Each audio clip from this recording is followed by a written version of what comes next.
Thank you for clicking on MidlandsConnect.com. I'm Brian McConkey, and this is Watch Fox News on the Net. Here are some of the stories we're working on for you today.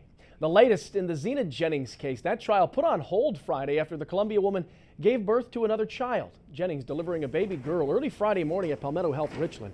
Judge Knox McMahon says the baby and Jennings are doing fine. She will remain in the hospital until Sunday.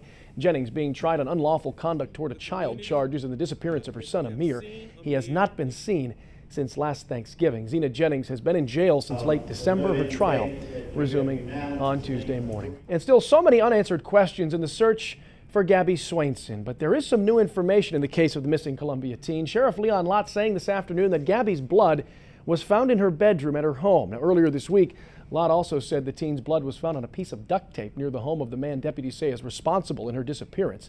The suspect, Freddie Grant, has been in jail since Sunday. He is not talking to authorities. And in the nation's capital, the state's voter ID law on trial. Attorneys wrapping up testimony in federal court today. The law requires voters to show specific picture ID when they go to the polls to cast a ballot. Now, the Obama administration says the law violates the Voting Rights Act and unfairly impacts minorities. The state needs federal approval to implement the law because of South Carolina's history of discrimination. Closing arguments in that case are set for late December.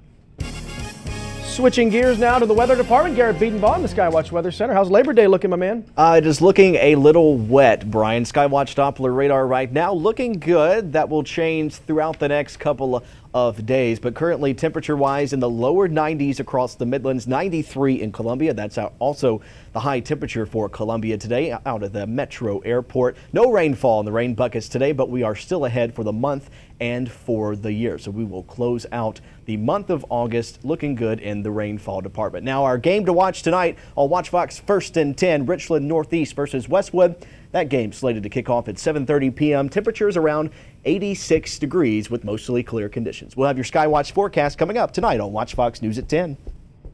All right, well, hopefully some of that rain does not impact the Labor Day travel weekend. Here's the economic forecast, so to speak, for that. It may not be as strong as last year, but tourism researchers are expecting a solid Labor Day weekend along the Grand Strand. Researchers predicting occupancy to be about 78% in the Myrtle Beach area this weekend. That's based on samples of rentals along the Strand.